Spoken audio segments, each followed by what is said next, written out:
The 8th of February, Rabbi Moore, Parsha Hashavua with Rashi, Tetzaveh. Bigdeya Harukad show the Chachano Li. Okay, so let's see. And you will speak, okay, to all those who are, I guess, wise in heart. Okay. It's a very interesting concept, this. Okay. Where does one normally associate chokhmah, wisdom? Does one normally associate it with the heart or with some other part of the body? Normally we would assume that chokhmah is in the brain. It's where the intellect is. Right. Okay, so why does it say, what does it mean? Chol chachmei lev. Okay, Lamaisa, this point, which actually the Gemara dwells on, in the beginning of Parsha Kisisa, it says as follows. Yeah. In chapter 31, Pasuk 6. Okay. 31:6.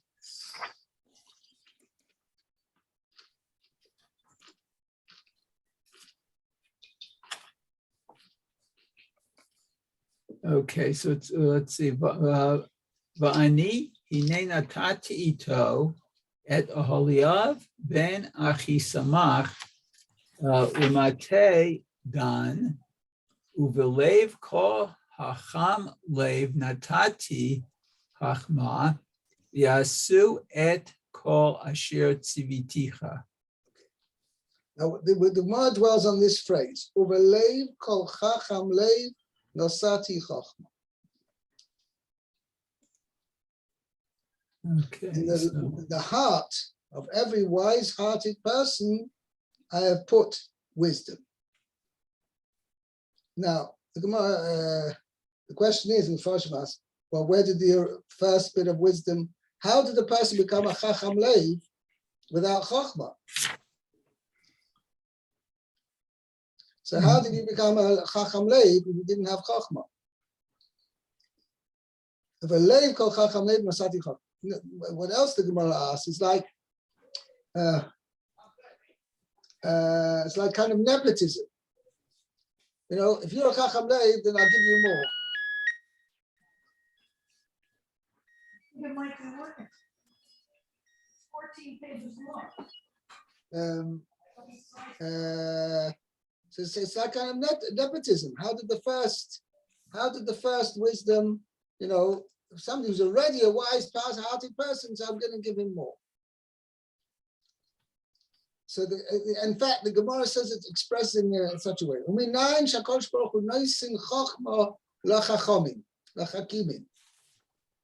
How do I know that Kosh Baruch gives chachma to those who are wise? The Gemara says this pasuk, what's going on? So there are various ways of explaining it. Chaim Belazhin explains it as follows: that the chacham lev we're talking about is yiras shamayim,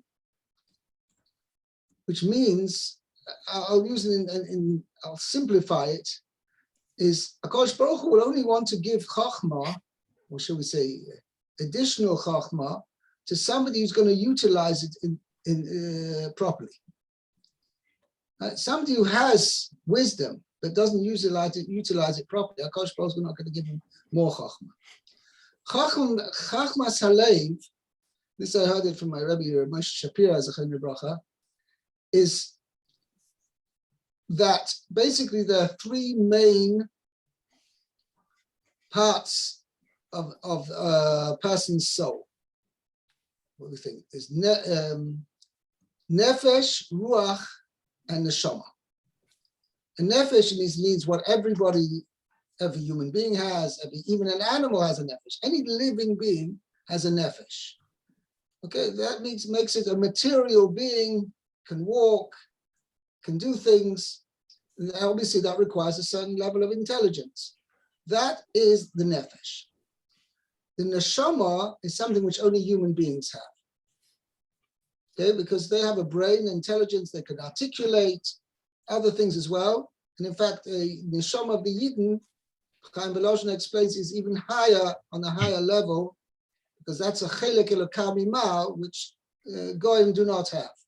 What's a Then if they kalbin do mal? have a neshama, but not on the same level as a Jewish neshama. What's a kalbin Yeah. mal? Huh? What is that word you said? I didn't recognize it. You said it has a halek of a kalbin mal. Chelek elokah mimal. It's a part of God above. Mimal. I see. Okay. Okay. Yeah. So basically, the neshama is seated in the brain. The nefesh is seated in the liver, which is basically the most is representative of the should we say the animal part of a human being, his physical material being, and the ruach is where the two of them meet. That's why ruach means movement. The two of them, the nefesh and the neshama, meet, and that is in the heart. So basically, somebody who is a chacham uses his chachma to control his heart. He's a chacham leiv. On the contrary, the chachma is in the brain. But he's somebody who uses his neshama, the godly part of himself, i.e., kari yetzer hatov, uses that to control his heart. Right? He is a chacham leiv. And therefore it says that so a person could be a chacham without being a chacham leiv. A person may be brilliant, have a brilliant mind, yet he will not use his wisdom at all to control his actions or to control his desires, his base desires. So he's a chacham, but he's not a chacham leiv. There's a famous story about, I don't know, you've probably heard of Bertrand Russell. He was one of the most famous philosophers of the 19th century. But in his personal life, he was not very morally strong, let's put it that way. Okay? So they once asked him, how does he reconcile his high philosophies with his behavior? So was not particularly of a particular high level. So his answer was, if I was a mathematician, would I have to be a triangle? Basically, what he's saying is that there's no connection between my philosophies, my mind, and my actions. None of them, they're not connected at all. In fact, it says the similar story, not quite the same, but similar story about Aristotle. Aristotle was probably one of the greatest Greek philosophers there were. And one time his Talmidim saw him that he ate a hare, a rabbit hare, and the way he ate it was so, how should we say, despicable. He took the live hare, just ripped it apart, and ate it. So his disciple said, Aristotle, this is the way you behave? He says, when I'm eating, I'm not Aristotle. Right. That's quite a bit different from That's not quite exactly, that's why I said, it's not quite the same story, right? But it's the same idea that his great philosophies did not have in any way control his character. That is the same underlying theme. But so Mash Einkin, a Chacham Leiv is somebody who uses his wisdom to control his character, to control his behavior. So therefore, Kodesh Baruch Hu says, listen, if I'm going to give a person there's a certain level of wisdom which a person has himself, and there's a certain level of wisdom which a person cannot achieve alone, but needs what they call siyata dishmaya, needs the help of heaven. it's got to be instilled in him by HaKadosh Baruch Hu. So HaKadosh Baruch Hu says, somebody who wants that higher level of wisdom has to be a Chacham Leiv. HaKadosh Baruch Hu says, I'm only going to give that higher level of wisdom to somebody who deserves that higher level of wisdom, and that's somebody who uses his wisdom to control his character. He's a Chacham Leiv. Okay? Okay, very good. Okay, so let's go back to over here. I told you about Kol Chachmei Leiv. So therefore, HaKadosh Baruch Hu said, I want the people who are going to make the clothing for the Aaron and his children and his sons, I want them to be Chachmei Leiv, people who you have wise people, intelligent people, people of skill, but they have to be that they are that they use their wisdom to control their character as well. Because in order to be able to make the clothing of the Mishkan, just having simple super intelligence or something like that would not be enough. It needed Siyata Dishmaya. That's why it says HaKadosh Baruch Hu gave V'leiv kol chacham leiv nosati chacham. And previous to that pasuk over there in chapter Lamed Aleph, it says even Betzalel was instilled with special wisdom. Does it say? HaKadosh Baruch Hu says, I will fill him with the Spirit of God, with wisdom, intelligence, knowledge, and skill in making any craft. So in order to Betzalel, even though he was of high character and of intelligent and wise, but nevertheless, in order to be able to make the clothing and make all the kalim for the Mishkan, he had to be instilled through HaKadosh Baruch Hu with this much higher level of wisdom. And therefore, the HaKadosh Baruch Hu said, because he and all the other craftsmen are Chachmei Leiv, therefore they're going to be entitled and they're going to be merit to receive this gift of divine wisdom, which I'm going to instill in them. Okay. Says, okay, let's see the Rashi over here. Did we finish? We finished the pasuk. Now we have to do let's see the Rashi here. Okay, l'kadsho l'kahano li, to sanctify him, and he will be a kohen to me. L'kadsho l'hakniso b'kahuna al idei habigadim. So to sanctify him is to cause him to enter into the priesthood. Priesthood, right? Thank you. By, let's see, with the clothing. That he should be a kohen for me, meaning, as Rashi is going to explain, is that he's going to be one who's a priest. He's one who's somebody who's going to serve me or carry out my service in the Mishkan. Okay, so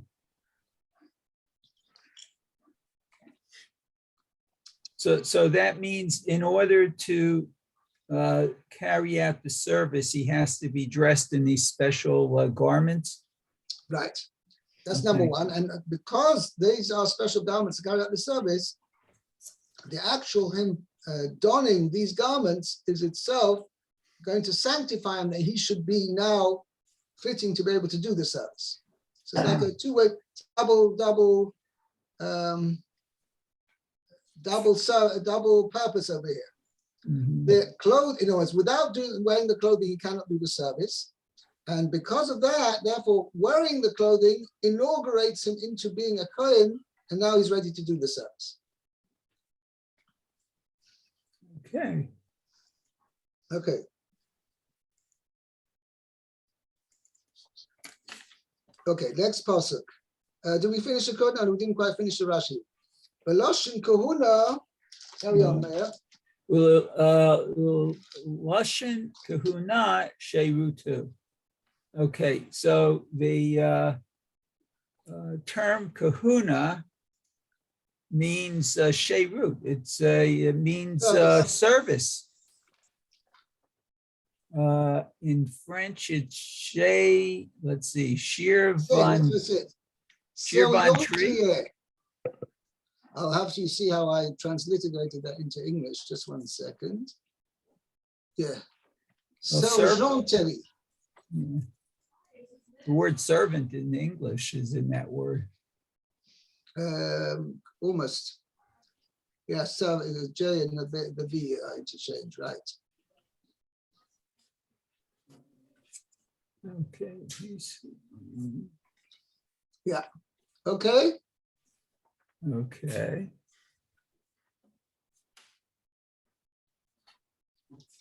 Okay, let's go on now. Pasuk 4. Lou. Ve'ela habigadim asher ya'asu choshen ve'ephod ume'il uchesones tash bates meets nefes ve'avnate ve'asu vigdei kodesh le'aharon achicha ulevanav lechahano li. So it means, and these are the garments that they shall make a choshen and an ephod and a me'il and a ketones, tashbates, which means of checkered texture. Yeah, I translated as tashbates. I don't know, actually, 1 second. Tashbates means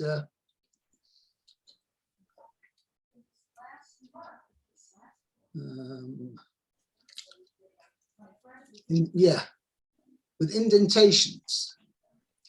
Means it was like a shirt with indentations. A mitznefes. By the way, you haven't. I don't have them. I used to have them. I don't have them anymore. But you get like thermal. You see like thermal underwear or thermal undershirt, and it has a kind of like indentations. Right. Yes, I have exactly that. Okay, so that it was similar to that. That's a Xenos Tashbis was a shirt made with these indentations. Right. My English says a box-like knit. Okay. And an avnate, and they shall make garments, holy garments for Aharon. Actually, garments of holiness, and Rashi's going to say what that means. In other words, what we're adding, he already said this. The end of Pasuk Gimel says, "Also as big day Aaron lekatcher lechan eli." So why are we adding "Also big day kodesh Aaron achicho levonav lechan eli"? Well, what are we adding by that? So Rashi is going to mention that the cost of manufacturing these garments was to come from Kodesh, meaning from the money which had been dedicated for this purpose. It wasn't stam money. It was dafkas taken from Hektish. It was of the sanctuary. Okay, the big Kodesh. They should make garments of the sanctuary, of the Kodesh, which means of the holy fund of the Mishkan. Okay. So Your brother, the Aaron Achicha for your brother, and his sons for his kahuna to me. or lachan oli, that they should act as kohanim, they should act as priests to me, for me. Okay. Now Rashi's going to explain. You're sticking the word "act" in there because the Rashi said this before. Lachan oli means to act as priests. Okay. Rashi mentioned it in Parsha Gimel. Okay. Let's see the Rashi here. It's a lot of Rashi. We're going to see maybe. Okay, let's see. So we're on Pasuk 4. Right. Choshen. Tachshit kineged halev. It is an ornament corresponding to the heart. Meaning facing the heart. And that's why it means a breastplate. Here's your heart. It's placed on the heart. It's facing the heart. My English says opposite the heart. I know that's too literal a translation. It is, you're right. But if it meant opposite the heart, you could just as well been over here, right? Not sitting on the heart. You know, it's like hanging out somewhere over here. That's also connected that way. But it means facing, I think I translated it just 1 second. In the adornment worn against the heart. Va'ephod. Lo shamati velo matzatsi bivrasa perush tav niso. So I have not heard, nor have I found in a brisa an explanation of its design. Right. The libi omer li shehu chagur lo me'achorav. Now, by the way, this is a very rare statement of Rashi. Rashi says, "Libi omeli," my heart tells me. What's It's the very difference rare for between Rashi to libi mention. omer and nira li? Right. Nearly is come over, but Rashi's saying Libi omeli means Rashi does, as he said before, he doesn't really have anywhere a diagram or something, a virtual picture of what the ephod looked like. He said, but my heart tells me. This is Rashi purely, it's his own, I can't say invention is not the right word. It's Rashi's own svara to say what it looked like. So does it mean I figured it out? I'm not sure because Rashi hasn't really what to base on. He just, this is where he understood his understanding of the psukim.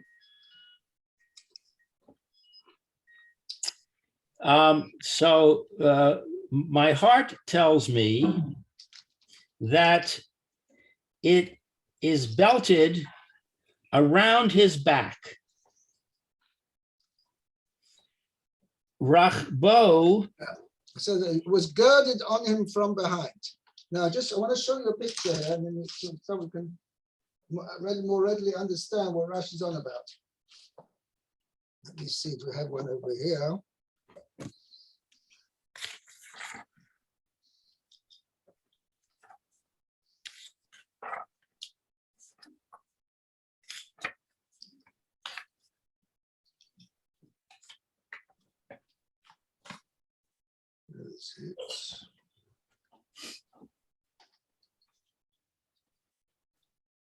See, here's not quite. I've got the best picture I have. This is in here. On the sofa.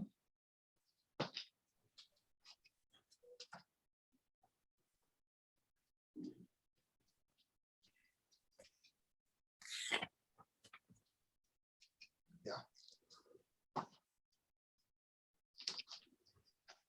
You guys, can you see here?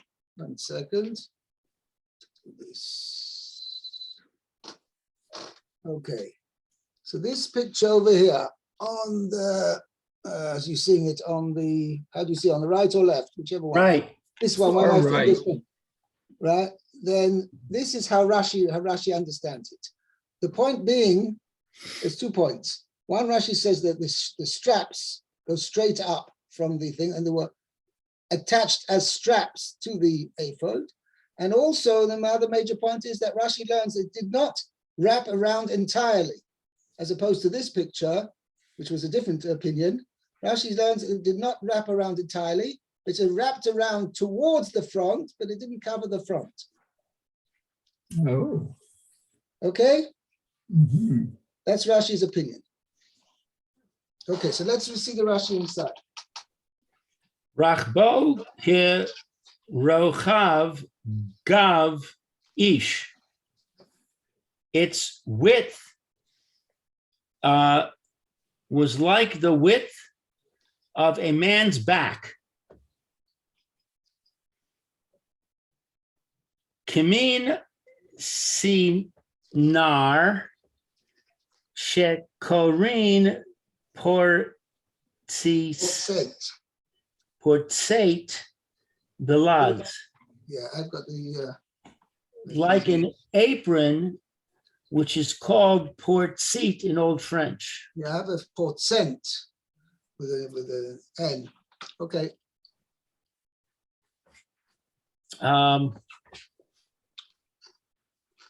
Okay. She chog ros ha sa ros ki she roch vos al ha susim.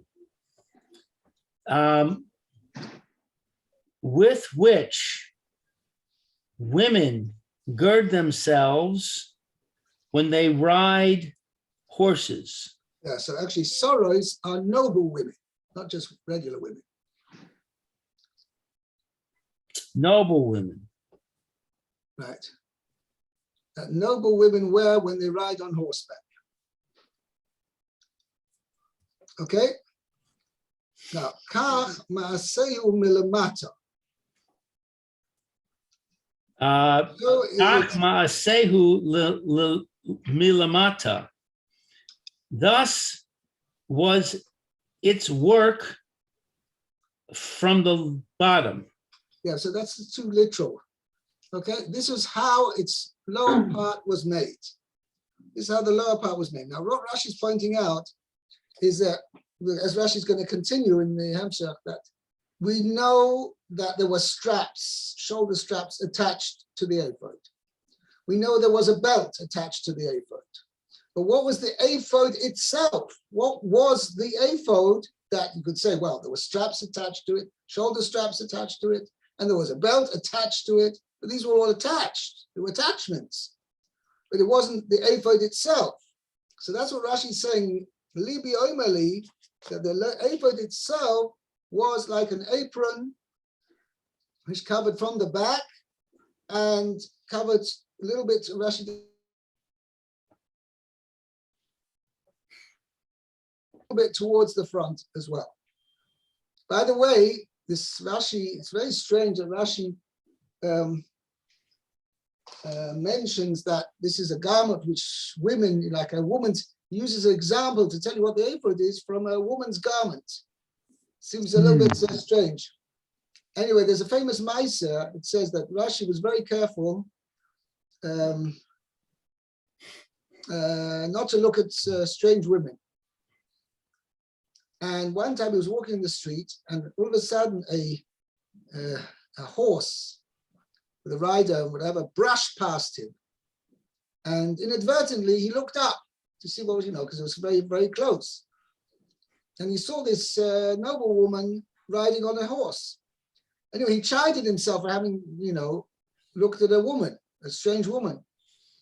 But afterwards, he, shall we say, he reconciled himself by the fact that he's obviously Min HaShamayim, he caused him to see it in order that they should be able to see it here and have a visual concept of what the ephod looked like. Okay? Now, Rashi says, Kach ma'aseu milamata. This is the way it was made from below, meaning from the waist down. That's the lower part of this was made. Now, Rashi is going to bring a raya to the fact from David HaMelech. Shneema. Shneemar, v'David chagur ephod bach. Bad. I'm sorry, bad. as it says, and David was girded with a ephod of linen. Right. A linen ephod. Limdanu Lamadnu. ephod chagora he. This teaches us that the ephod is a belt. Yeah, so that's the thing. Garment means a belt. Means it's a girded garment. Because Rashi is going to point out later that it can't be the belt itself. But we see that the ephod is something which is girded around a person. That's what Rashi is going to say in the next slide. The Efshar Lomar She'ein Bo Ella Chagura Levada. But it is impossible to say that it is only a belt of linen. Right? Sheharei. No, sorry. Chagura levado, alone. That it is just the belt alone. Oh, alone. Alone. Levado, as levad. Levad means alone. So it's she'ein shaloimat. Impossible to say she'ein bo, that only has ela chagura levado, only a belt alone. Right? That it consists only of a belt. Okay, Shahare Ne'emar. Shahare Ne'emar Vayitain Alav Es Ha'ephod. For it says, and he placed upon it Him. the Placed upon ephod. him. Placed upon him, meaning Aaron, the ephod. Oh, really? My footnote says that it refers to the me'il. I'm sorry, you're correct. Vayitin Olav Es Ephod. You put the ephod on top of the me'il.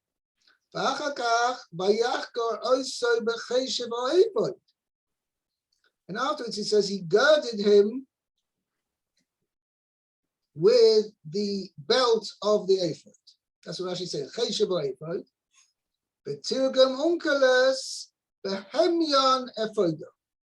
Onkelos translates the word cheshev ephod as the belt of the ephod.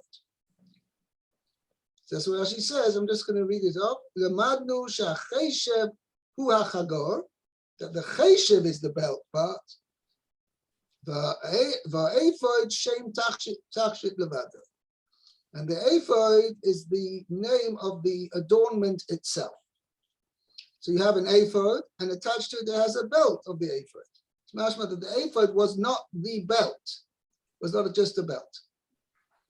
Okay, maybe we'll stop here, and we'll have to carry on again tomorrow. Mike and Mark, where you up to?